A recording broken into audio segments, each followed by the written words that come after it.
Musa alayhi salam has to deal with these people that get on his nerves. Everything that comes out of their mouth, even me as a reader, it gets on my nerves, and he has to deal with it directly. And then Allah says, come on this day to meet with me, I'll give you my book. Musa alayhi salam shows up early. He showed up early. Well, the thing is, there's two reasons he showed up early. One, these people are so difficult. What do I do? How do I get them to fix? They're so messed up. Maybe Allah's book that He's going to give me will help me solve this problem. So when Allah told him, come on this day, he's so eager to get the solution. What does he do? He goes there early.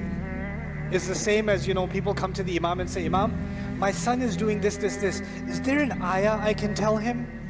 Is there my husband does this, my wife does this. Can I tell them a hadith? Can I tell them an ayah that can solve this problem? It's a divine solution, right? Musa alayhi salam is in need of a divine solution because these people, I don't know how much more can you see before you become a believer. Seriously. And you claim to be my follower and you're still causing me pain. So he goes and rushes to Allah. Another reason to rush to Allah is, if you had the choice between the company of Allah and the company of the Israelites, what you gonna pick? Allah's company. So and he says to Harun, alayhi salam, his brother, he says, you watch over them. I'm leaving you in charge. I'm gonna go speak with Allah. So he goes to meet with Allah on the mountain. And he's left those annoying Israelites behind. And some of them he already knows they would rather mix other religions into Islam. He already knows that, yes or no? He knows that. So he knows that's a threat, but he's really eager to find the solution. He comes to meet with Allah and he says, Allah says to him, وَمَا أَعْجَلَكَ عَنْ قَوْمِكَ يَا مُوسَى. What rushed you away from your nation, Musa? Why did you come here early? You would think in the worship of Allah, if you come early, that's a good thing. If you come to Fajr early, it's a good thing or a bad thing? If you come to Jumu'ah early, it's a good thing or a bad thing? If you prepare early, that's a good thing. And here, Musa alayhi salam came to receive Allah's book, and he came ahead of schedule. By any standard, coming early is a good thing. And here, Musa alayhi salam shows up early, and Allah says, why have you showed up early?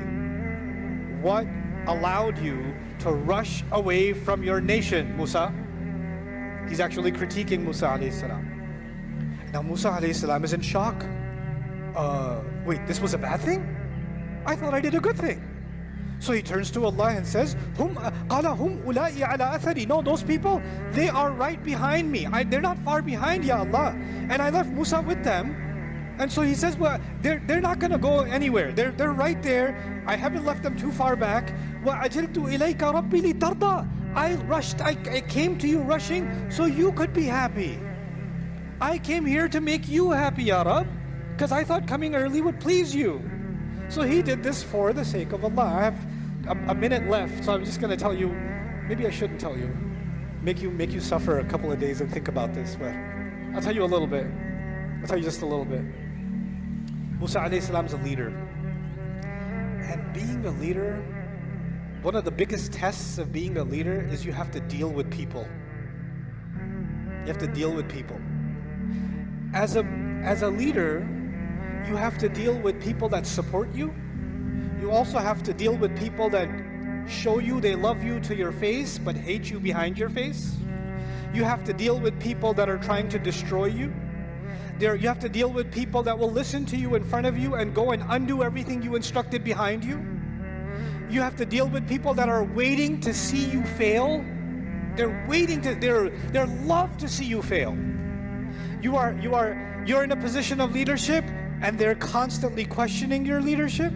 You have to deal with all of those people, isn't it? It's not an easy job. Being a leader is not an easy job. But prophets, nowadays they say, oh, if you have toxic people in your life, you need to distance yourself from toxic people. It's so cute. Because prophets were surrounded by what kinds of people? Toxic people. And if they follow TikTok advice, you know what? All y'all Israelites are way too toxic. I'm out. I need a more positive environment. prophets don't have that luxury. A real leader doesn't have the luxury of walking away from his difficult flock. He has to deal with his flock.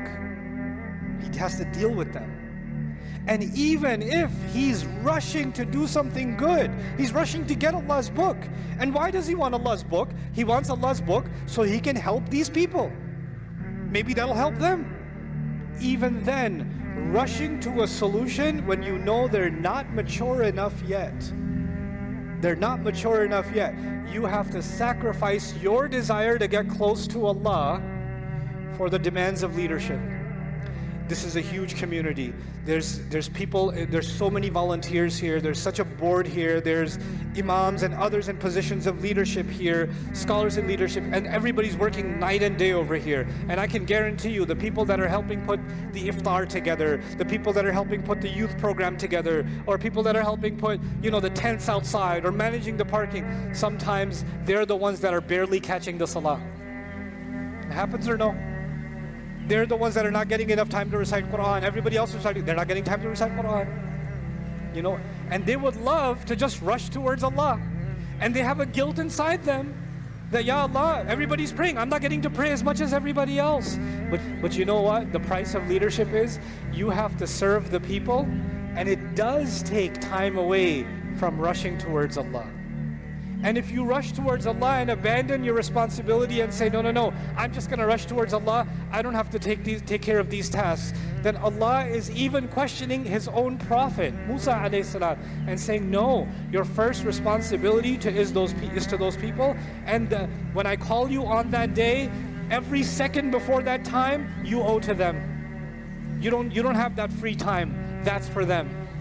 Because you're a leader. That's your expectation. Allah has a different standard for the leader. Everybody else, if they rush to Allah for worship, good. The leader, when they say, I want to take some personal time to do worship and abandon some of their critical leadership responsibilities, no good. Because that's their service to Allah. That is their spirituality. Allah is so balanced in the picture that He paints. These stories are so alive. I didn't even get to the juicy part. The juicy part is, what are they going to... Allah, He left them for a little bit, and I told you already, they were interested in other gods, right? It's going to get much worse.